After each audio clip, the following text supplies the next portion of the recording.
దైవాధీనం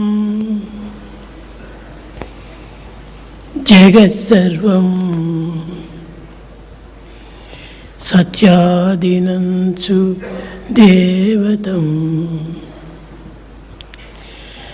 తత్సత్యం ఉత్తమాధీనం ఉత్తమో పరదేవత.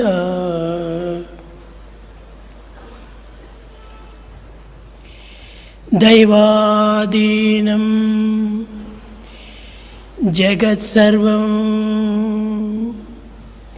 దైవాధీనం జగత్సర్వం సత్యాధీనం చ దేవతం తత్సత్యం ఉత్తమాధీనం ఉత్తమో పరదేవత.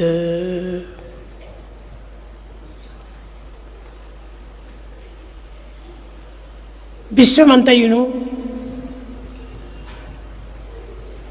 దైవముచే ఆవరింపబడినట్టు. The whole universe originated out of the divine. అట్టి విశ్వమును సత్యము ఆధీనం చేసుకున్నది. Such universe is under the total control of truth. సత్యము దైవతత్వాన్ని వశపరుచుకున్నది. It is the truth that would help anyone to experience the divine principle. అట్టి సత్యాధీనమైనటువంటి మానవుడే ఉత్తమ పురుషుడు. He is truly a noble soul who follows this path of truth. అట్టి ఉత్తమ పురుషులను చేరే నిమిత్తమై అనేక మంది అనేక విధములైనటువంటి సాధనలు సలుపుతూ వచ్చారు. Many adopt varied procedures to be noble souls. ఎలాంటి క్రూరుడైనప్పటికీ పెద్దల యొక్క ఆశీర్వాదం చేతను పెద్దల యొక్క సంపర్కం చేతను వారి దుర్గుణములను దురాచారములను దూరం గావించుకొని సన్మార్గులై ప్రవర్తిస్తూ వచ్చారు.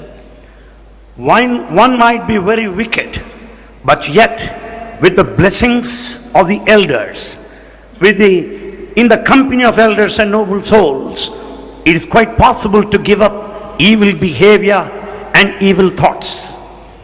దేనికైనను ఒకటి ఆధారం ఉండాలి. Anything requires a basis. మనం ఒక చిన్న జాబు రాయాలనుకుంటే దానికి పూర్వము ఏమి రాయాలి, ఎట్ట రాయాలి, ఏ విషయమే తెలపాలి అనేటువంటి విషయాన్ని చక్కగా విచారణ చేసుకొని తదుపరి మనము ఈ జాబు రాయటకు ప్రయత్నిస్తాం. When you want to write a letter, you think first what is to be written, to whom it is to be written, in what way it is to be written.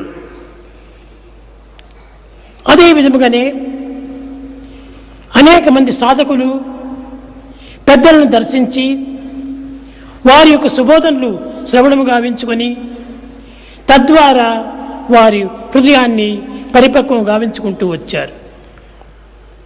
Many spiritual seekers and aspirants had their fulfillment by visiting noble people and listening to their sacred teachings. కఠిన దుర్మార్గుడైనటువంటి రత్నకారుడు కూడాను పంచఋషుల యొక్క సుబోధనలు విని వారి యొక్క ఆజ్ఞలను పురస్కరించుకొని సప్తఋషుల ద్వారా సత్సంగమును చేరగలిగాడు. A very wicked person of the type of Ratnakara, under the influence by following the procedure of 7 saints, could become a sage later. అలాంటి రత్నకారుడు సాత్వికుడై పవిత్రమైనటువంటి యొక్క భారతీయులకు ఆదర్శప్రాయుడైనటువంటి వ్యక్తిగా తయారై రామాయణమునకు రాసుకోవడానికి తగినటువంటి గురువుగా తయారయ్యాడు. Such a wicked person like Ratnakara could transform himself into a pious, noble, ideal soul and ultimately became the composer of the epic Ramayana. రాక్షసుని కుమారుడైనటువంటి ప్రహ్లాదుడు కూడాను అనేక విధములైనటువంటి యొక్క సాధన చేత నారాయణ నారాయణ నారాయణ అనే నారాయణ స్మరణ చేతనే తాను దివ్యమైనటువంటి యొక్క తేజస్సు కలిగి వచ్చాడు. Prahlada, being the son of a demon, followed the path of chanting the glorious name of God and ultimately attained divinity. కొంతకాలమునకు Narayana యొక్క తేజస్సు ఈ ప్రహ్లాదునిలో ప్రవేశించి నారాయణుడు ప్రహ్లాదుడు ఇద్దరు ఒకే తేజస్సుగా రూపొందారు. Ultimately what happened was, Prahlada was as brilliant as Narayana himself. They became inseparable, one and the same. విదేశీయుడైనటువంటి Darwin చాలా గొప్ప సాధకుడు. అతని వలె తన శిష్యుడైనటువంటి హెల్డెన్ తాను కూడా సాధన చేసి ఆ యొక్క గురువాగ్య తేజస్సును పొందడానికి ప్రయత్నించాడు. Likewise, we find Charles Darwin, being a good aspirant, could find his own reflection in his disciple the hen. ఇంతియే కాదు, Not only this, అనేక విధములైనటువంటి యొక్క మహర్షులు ఆజ్ఞను పురస్కరించుకొని తమ యొక్క ఆజ్ఞను ప్రసాదంగా తీసుకొని పాలించుకుంటూ రావటం చేత పరమాత్మ తేజస్సు సర్వుల యందు కూడాను తేజీప్యమానంగా ప్రకాశిస్తూ వచ్చింది.